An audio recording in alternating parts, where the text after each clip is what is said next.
Nossas Bíblias abertas, Mateus, Evangelho de Mateus.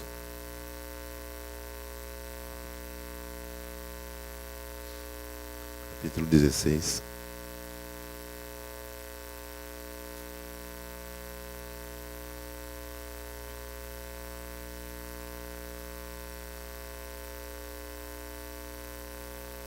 Se o Senhor permitir, eu estarei concluindo esta meditação introduzida agora, no domingo à noite. Amanhã, né? Estou perdendo um pouco dos dias. Versículo 18 de Mateus 16. Pois também eu te digo que tu és Pedro, e sobre esta pedra edificarei a minha igreja. E as portas do inferno não prevalecerão contra ela. Que os nossos olhos sejam abertos. Como disse o salmista, desvenda os meus olhos para que eu veja as maravilhas da tua lei. E seja este um momento de milagre, Senhor, que a lâmpada da tua palavra, a luz que emana dela, Senhor, venha nos conduzir na direção certa. Todo espírito contrário a este plano teu, caia por terra agora em nome de Jesus. O poder do Espírito Santo em nome de Jesus. Amém. Tem muita coisa para falar, com base nesse texto. Eu li só um versículo, mas fazendo só um resumo do contexto.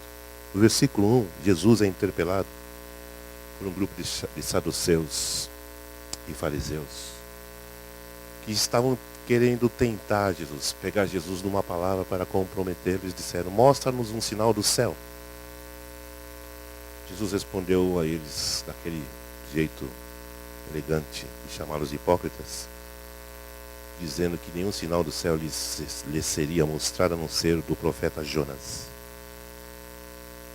E depois ele vira para os discípulos e diz: acautelai-vos contra essa geração incrédula e perversa. Fermento da incredulidade. E os discípulos de Jesus também não entenderam aquela linguagem de Jesus. Eles pensaram que Jesus estava falando de pão mesmo. Fermento, eles estavam pensando que era o fermento do pão que alimentou aquela multidão, né, a multiplicação dos pães. Aí Jesus já deu uma neles também, falou o seguinte: vocês não estão entendendo direito a minha conversa. Aí que entrou no assunto aqui. Quem dizem os homens que eu sou? Versículo 13. Jesus fez uma pergunta para os discípulos: quem é que os de fora dizem que eu sou? E eles responderam: Jeremias, Elias ou um dos profetas. Eles estão dizendo aí que você é um desses aí. Segunda pergunta de Jesus: e vós, quem dizeis que eu sou? E Pedro responde dizendo: tu és o Cristo, o Filho do Deus vivo. E Jesus vira para ele e diz: Simão Bajonas, eu te digo que você é Pedro, e sobre esta pedra edificarei a minha igreja. Não foi a carne quem te revelou, mas o meu Pai que está nos céus. Então, interessante a ordem em que os assuntos são mostrados nessa passagem. O primeiro assunto é: quem dizem os homens que eu sou? O segundo assunto é a minha igreja. Eu, pastor Ademar Campos, considero esses dois assuntos os mais importantes da Bíblia: Jesus e a igreja. Porque Jesus andou por esse mundo, cumpriu a missão e o propósito e o plano do Pai, ausentou-se, mas deixou seu representante aqui, que é a igreja, o corpo de Cristo. E tudo o que acontece no mundo hoje é através da igreja. Podemos falar de louvor, podemos falar de música, adoração, mas tudo isso se processa, tudo isso se concretiza, tudo isso está presente na igreja, o corpo de Cristo. E é justamente aí, meus queridos, que nós estamos sendo vergonhosamente lesados por não sermos aquilo que a Bíblia diz que nós somos em termos de igreja. Para ser mais objetivo, nós não entendemos nada de igreja. À luz das Escrituras, por revelação do Espírito Santo, nós estamos defasados, meus amados. E no plano espiritual, isto tem uma explicação. triste, mas real. Lucas capítulo 8, Jesus explicando sobre a parábola do semeador, e explicando a semente que caiu no caminho, diz, a semente que caiu no caminho, vieram as aves dos céus e tomaram aquela semente. Representa Satanás, que rouba-lhes do coração a palavra. É nesse sentido que nós temos sido lesados, nós temos sido saqueados por obras, por forças espirituais. Não estou falando em possessão, não estou entrando nesse terreno. Mas alguma coisa acontece. Foi Jesus quem disse que ele rouba a palavra do coração. E esse é um tempo, meus amados, de esfriamento. Do amor se esfriar. Esse é um tempo de nos faltar a palavra de Deus, conforme a profecia de Amós capítulo 8, que o Senhor diz, dias virão em que enviarei fome sobre a terra, não fome de água nem de pão, mas de ouvirem as palavras do Senhor, e andarão vagabundos de um lado para o outro, e não acharão a palavra do Senhor, e morrerão e desmaiarão. As profecias estão se cumprindo, meus amados. E o que é que eu tenho que fazer? Eu, como pastor, tenho que falar a palavra de Deus. Eu, como pastor, nós, como os pastores, temos que alertar o povo. Temos que dirigir ao povo as palavras do Senhor. Não teologia, nem opiniões, nem visões pessoais, e nem argumentos. Fora tudo isso. O povo precisa de palavra revelada. Porque essa palavra vai nos faltar. De acordo com a profecia de Amós, capítulo 9, versículo 8, 9. O que eu vou fazer? Vou ficar esperando a palavra faltar para me posicionar, para reagir? Não. Eu vou tomar providências agora. Eu vou me encher da palavra. Eu vou cumprir o que Paulo fala aos Colossenses: a palavra de Cristo habite ricamente em vós. Nós somos a igreja, porque a igreja foi gerada pela palavra, que é Jesus o Verbo. Eu edificarei a minha igreja. E essa minha igreja, as portas do inferno não prevalecem. Há pessoas que dão muito valor ao diabo, muito valor a sistemas, muito valor a ideologias, muito valor a poder político e pouco valor à igreja de Jesus. Você tem ideia do que é o poder da igreja de Jesus, meu querido, minha querida? Eu vou citar um versículo que talvez clareie isso para você. Você pode até repetir comigo se puder, se quiser. Para que agora a multiforme sabedoria de Deus se torne conhecida nos céus, perante principados e potestades, pela igreja, segundo o eterno propósito que fez em Cristo Jesus. Aleluia. Esse é o texto de Efésios 3, 10 e 11, se você quiser anotar.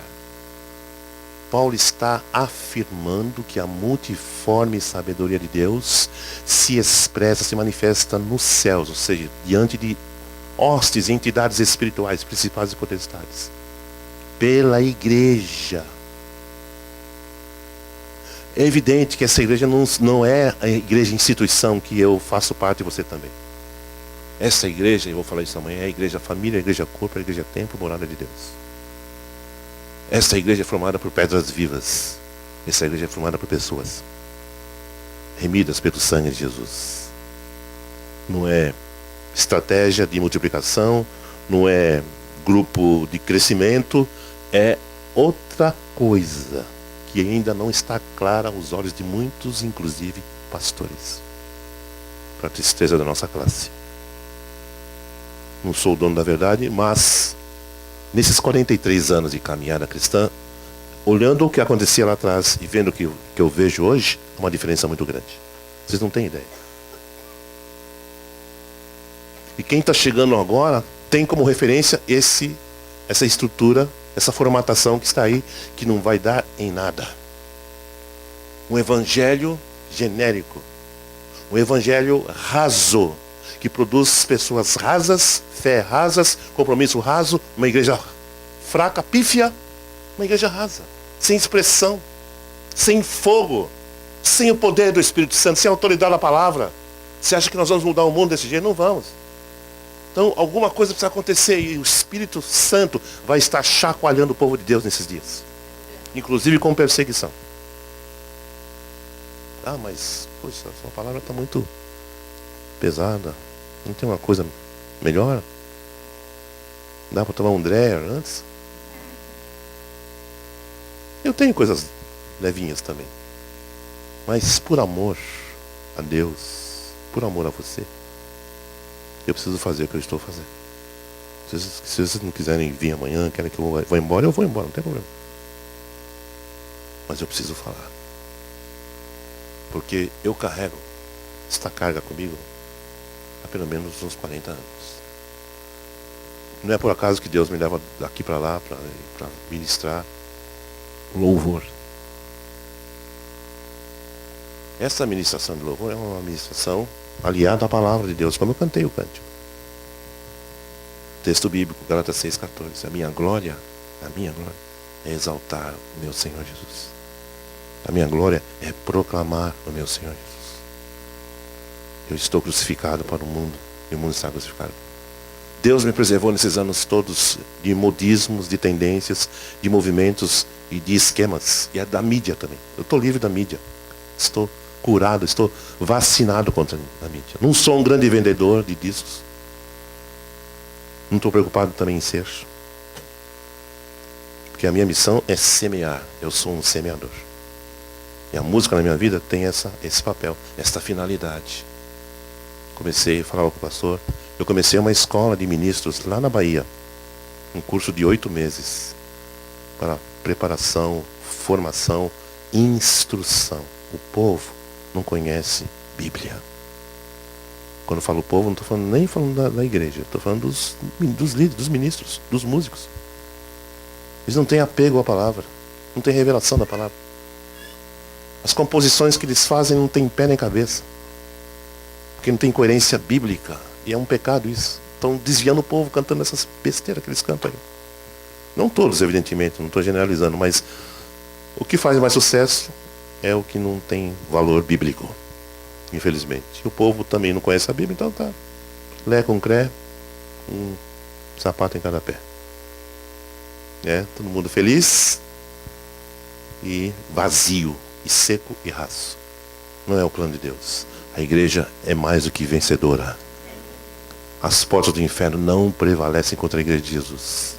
Não prevalecem, nunca prevaleceram e jamais prevalecerão, porque aquele que está em nós é maior do que aquele que está no mundo. Louvado seja o nome de Jesus. Então, meu conselho de amigo, de pastor, de irmão é: posicione-se. Seja esta igreja. Como? Fazendo o que aconteceu com os discípulos. Quem vocês dizem que eu sou? Porque, meu querido, minha querida, se eu e você não tivermos uma revelação da pessoa de Jesus, nosso prazo de validade está finalizando. Se você não é alguém que tem revelação de Jesus pela palavra, você está correndo um risco sério. Porque o mundo está aí para... O mundo jaz no maligno. Mas quando você é a igreja, quando você se sente parte, você não é questão nem de sentir, mas você tem convicção de que você é parte dessa igreja. Em vez de você ficar olhando para o mundo que jaz no maligno, você olha para a profecia de Isaías, capítulo 60, que diz: eis que as trevas cobrem a terra, a escuridão os povos, mas sobre ti, igreja, vai nascendo a luz do Senhor, e a glória do Senhor se verá sobre ti. Não tem que ter medo de nada. Maior aquele que está em nós do que aquele que está no mundo. Sabe, irmãos? Então, é uma questão de percepção, de sensibilidade espiritual, de revelação, que só o Espírito Santo pode conferir ao coração de cada um de nós.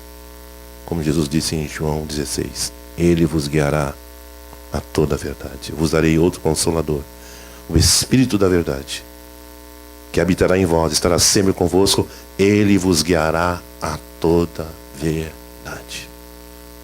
Então, há um movimento do Espírito Santo ao redor da terra, de trazer despertamento para o povo de Deus, para o povo do Senhor. Há muita coisa que acontece no mundo que a gente não sabe. As igrejas subterrâneas, por exemplo.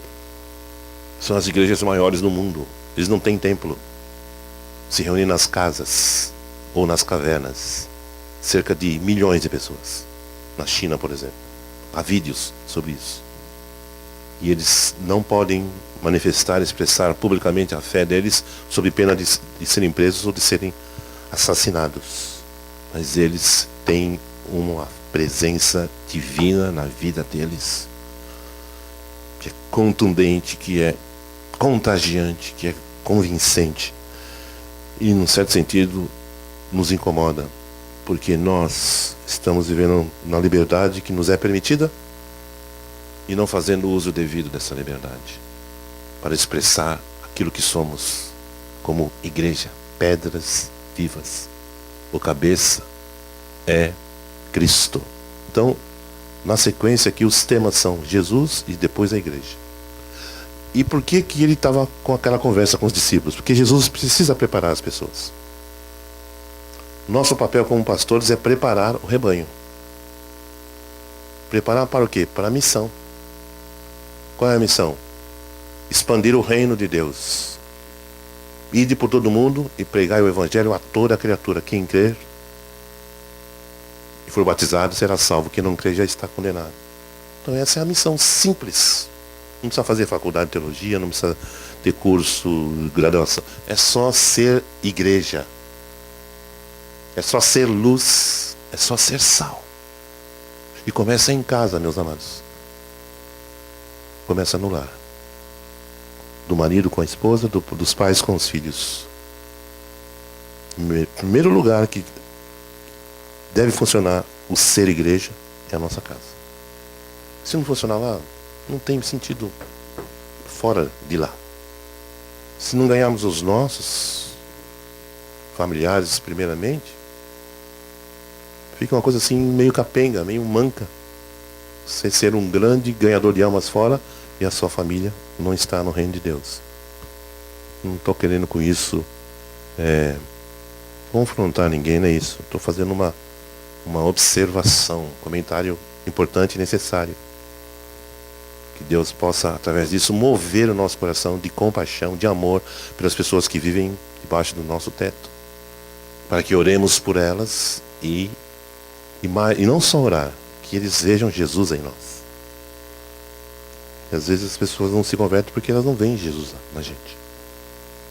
E aí fica complicado.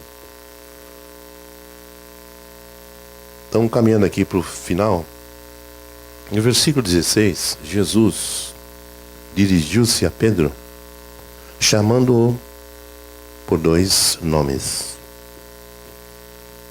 Ele disse: Simão Pedro. Depois, no versículo 17, ele também chamou Pedro usando 2 nomes de Pedro: Simão Barjonas. E eu, na minha busca, nas minhas orações, o meu desejo de entender, porque a Bíblia é um livro profundo. Se você for ler a Bíblia rápido, você não vai absorver as verdades que Deus quer mostrar para você. Eu tenho assim uma necessidade de ler a Bíblia devagar. Eu não tenho essa gana de querer ler a Bíblia toda e não fica nada, né? Então você tem que ficar lendo rápido e você não consegue reter. Eu gosto de parar, de ruminar, de fazer perguntas para o texto e para mim mesmo e para o Senhor. Então, por que Simão Pedro e depois Simão Barjonas? O significado da palavra Simão, me dizia um amigo teólogo, Simão significa aquele que ouve, aquele que dá ouvidos. Esse é o nome de Pedro. Pedro é aquele que dá ouvido. Pedro vem de Petros, que é pedra, rocha. E o Simão Barjonas é aquele que ouve. Barjonas vem do hebraico Iona, que se refere ao Espírito Santo de Deus. Então, olha o significado desse homem. Aquele que ouve, aquele que é rocha, é aquele que tem o Espírito Santo de Deus.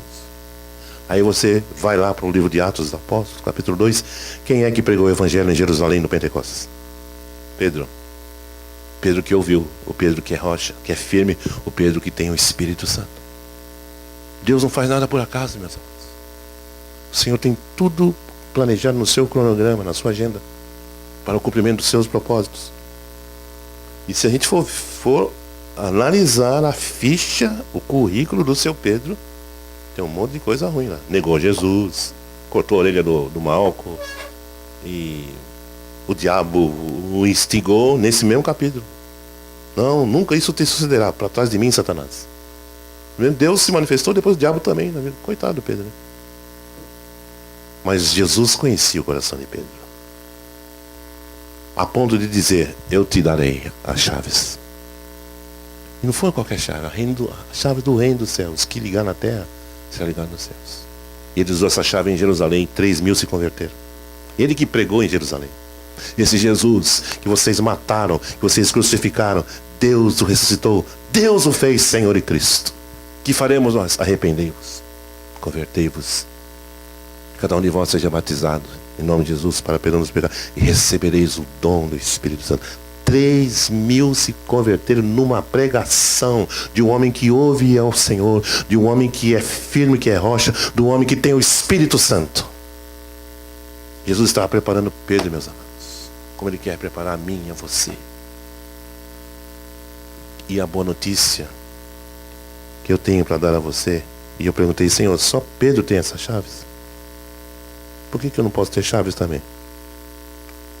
E eu recebi uma resposta bíblica. É aqui eu encerro. O Senhor me levou ao 2 Coríntios 5,17, que diz: alguém está em Cristo, nova criatura é. As coisas velhas já passaram, tudo se fez novo. Aí o versículo 18 vem: Deus estava em Cristo, reconciliando consigo mesmo o mundo, e nos deu o ministério da reconciliação, e pôs em nós a palavra da reconciliação. Somos embaixadores da parte de Cristo, como se Deus por nós rogasse. Rogamos-vos que vos reconcilieis com Deus. Eu falei: pronto, respondeu.